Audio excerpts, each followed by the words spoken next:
नमस्कार मंडळी, आमची माती आमची माणसं या चॅनलमध्ये पुन्हा एकदा आपलं सर्वांचं स्वागत आहे। आणि आजसुद्धा अतिशय महत्त्वाचा विषय आहे आणि तो म्हणजे कर्जमाफी।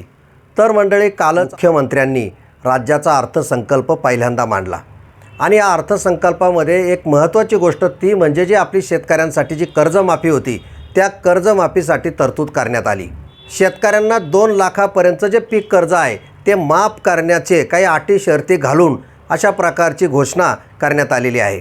आता ह्या कर्जमाफीचा लाभ कोणत्या शेतकऱ्यांना मिळणार आहे आणि तो कसा मिळणार आहे आणि खरोखरच या कर्जमाफीचा शेतकऱ्यांना काही फायदा होणार आहेत का आणि कोणत्या शेतकऱ्यांना होणार आहे? तर मंडळी, आजपर्यंत जेवढ्या कर्जमाफ्या झाल्या त्यामध्ये ही जी कर्जमाफी आहे ती अतिशय शेतकऱ्यांचा विश्वासघात करणारी आहे किंवा फसवणूक करणारी आहे असं म्हणायला काही हरकत नाही। कारण निवडणुकीच्या काळामध्ये याच राज्याच्या मुख्यमंत्र्यांनी भर सभेमध्ये 7-12 उंच हवेत दाखवून लोकांना सांगितलं होतं की आम्ही शेतकऱ्यांचा 7-12 कोरा कोरा कोरा करणार। परंतु ही कर्जमाफी जी सांगितलेली आहे त्यामध्ये काही अटी शर्ती केलेल्या आहे आणि त्यामध्ये स्पष्ट असं म्हटलेलं आहे की पात्र शेतकऱ्यांना। तर मंडळी, या सर्व गोष्टी जर काळजीपूर्वक बघितल्या तर किती शेतकऱ्यांना फायदा होणार आहे। शेतकऱ्यांना कर्जमाफी मिळवण्यासाठी परदेशी यांच्या नेतृत्वाखाली कमिटी नेमण्यात आली आणि या समितीने काही निकष ठरवलेले आहेत। आता या समितीने नेमकी कोणते निकष ठरवलेले आहे यावर सुद्धा ती कर्जमाफी अवलंबून राहणार आहेत। जेव्हा बच्चू कडूंच्या नेतृत्वाखाली मोठं आंदोलन झालं त्यावेळेस सांगितलं होतं की आम्ही 2026 पर्यंत कर्जमाफी देऊ, परंतु 30 सप्टेंबर 2025 पर्यंत जे शेतकरी थकलेले आहेत, ज्यांचं कर्ज थकीत आहेत, अशाच शेतकऱ्यांना या कर्जमाफीचा लाभ मिळणार आहे। आता ही कर्जमाफी फसवी आहे असं का म्हटलेलं आहे? तर या कर्जमाफीचा अनेक शेतकऱ्यांना फायदाच होणार नाही। कारण म्हटलेलं आहे 2 लाखापर्यंत।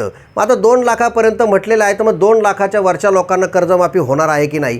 अनेक शेतकरी असं आहे की ज्यांचं कर्ज हे 3 लाख 3.5 लाख अशापर्यंत गेलेलं आहे आणि मग हे जे अल्पभूधारक शेतकरी आहे त्याला 2 लाख रुपयाचं कर्ज माफ जरी झालं तर वरचे पैसे तो कुठून भरणार आहेत आणि 2 लाखाच्या वरचे कर्जमाफीमध्ये बसणार आहेत की नाही ते अटी शर्तीमध्ये ते बघावं लागणार आहे।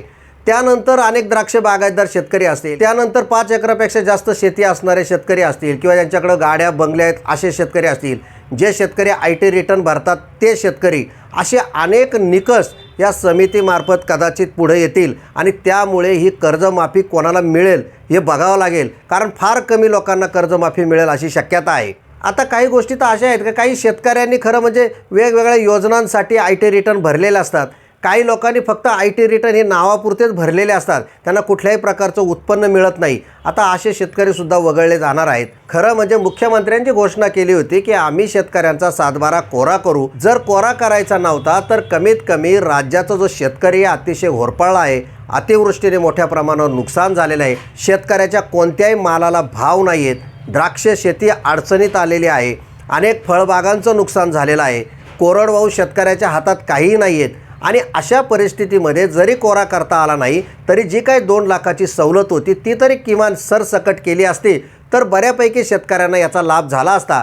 ज्या शेतकऱ्यावर जास्त कर्ज आहे त्या शेतकऱ्याने कमीत कमी ते 2 लाख मिळतात म्हणून बाकीचं कर्ज भरलं असतं, परंतु तसं काही झालेलं नाही आहे। त्यामुळे हा जो लाभ आहे तो फार कमी लोकांना मिळणार आहे आणि ज्या शेतकऱ्यांकडे 2 लाखाच्या पुढची जी रक्कम आहे ते भरण्यासाठी नाही, त्याच्यामुळे त्यांनाही तो लाभ मिळणार नाही आहे। आता याच्यामध्ये पात्र शेतकरी हा शब्द म्हटलेला आहे, त्यामुळे या कमिटीने नेमकी कोणत्या शिफारशी केलेल्या आहे त्याच्यामध्ये जर का घर गाडी अशा गोष्टींचे निकष लावले तर मला असं वाटतं प्रत्येक शेतकऱ्याचं स्वतःचं घर शेतीमध्ये असतं। कारण अनेक शेतकऱ्यांकडे वाहनं असतात, शेतीसाठी उपयुक्त अशा काही गाड्या असतात, मग त्यांना याच्यामधून वगळणार का?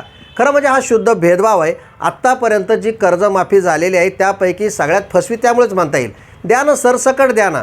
अतिवृष्टीमुळे संपूर्ण महाराष्ट्रातील शेतकऱ्यांचं मोठ्या प्रमाणावर नुकसान झालेलं आहे, अनेक लोकांना पीक विमा मिळालेला नाही आणि सगळ्यात महत्त्वाची गोष्ट आजच्या घडीला अशी आहे की शेतकऱ्यांच्या कोणत्याच मालाला भाव नाही।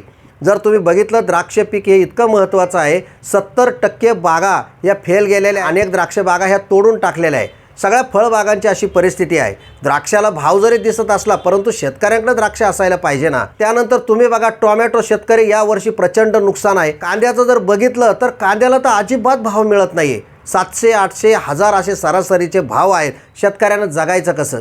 70-80 हजार रुपये 100-150 क्विंटलला जर शेतकऱ्याला मिळतात तर तो शेतकरी जगेल कसा?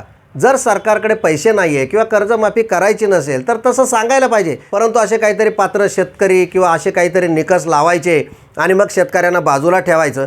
खरं म्हणजे नुकसान सर्वच शेतकऱ्यांचं झालेलं आहे. सरसकट कमीत कमी 2 लाख का होईना ते तरी शेतकऱ्यांना द्यायला पाहिजे होते, परंतु आता फार कमी लोकांना मिळेल. आणि त्यानंतर अजून एक घोषणा केलेली आहे की जे शेतकरी वेळेवर कर्ज भरतात, रेग्युलर कर्ज भरतात, त्यांना 50,000चं प्रोत्साहन देणार आहेत. आता मला सांगा, आता त्याच्यातही परत अटी शर्ती आहेत. लक्षात घ्या, जर एखाद्या शेतकऱ्याने सलग वेळच्या वेळी भरलं असेल तर मला असं वाटतं असेच शेतकरी येतील. अनेक वेळा यापूर्वीचे अनुभव आहेत. अनेक याद्या गायब होतात. सुरुवातीला 2-4 याद्या येतात आणि त्याच्यानंतर कुठल्या याद्या येत नाही. अनेक लोकांना कर्जमाफी मिळत नाही आणि अशीच परिस्थिती यावेळीसुद्धा होणार आहे. तर मंडळी, शेतकरी हा स्वाभिमानी आहे. त्याला काय तुमच्या कर्जमाफीची गरज नाही आहे. कमीत कमी तो जगेल याची तरी सरकारने काळजी घ्यायला पाहिजे की नाही?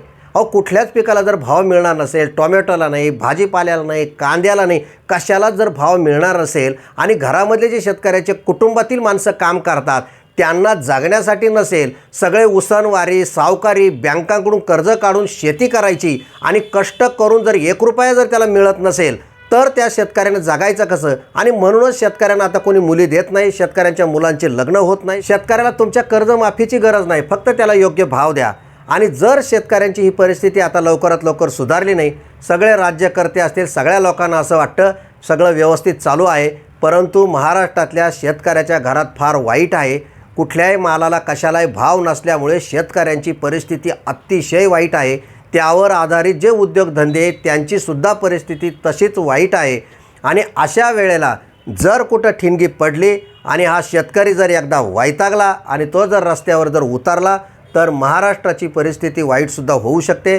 त्यामुळे शासनाने योग्य पावलं उचलली पाहिजे. हे निकष वगैरे लावण्यापेक्षा किंवा कुठल्या गोष्टी करण्यापेक्षा जे काही शेतकऱ्यासाठी करता येईल ते सरकारने केलं पाहिजे आणि शेतकऱ्याला त्याच्यामधून बाहेर काढलं पाहिजे. ही भूमिका ठेवली पाहिजे. आता जी कर्जमाफी होणार आहे त्या कर्जमाफीचा फार थोड्या लोकांना उपयोग होणार आहे. मात्र सरकारला सांगता येणार आहे की आम्ही आमचा शब्द पाळला, आम्ही कर्जमाफी केली. तर मंडळी, ह्या कर्जमाफीचा शेतकऱ्यांना कुठल्याही प्रकारचा फारसा फायदा होईल असं काही दिसत नाही. या कर्जमाफीबद्दल तुम्हाला काय वाटतं कमेंट करून सांगा. चॅनलवर तुम्ही नवीन असाल तर आमची माती आमची माणसं सबस्क्राईब करा. धन्यवाद.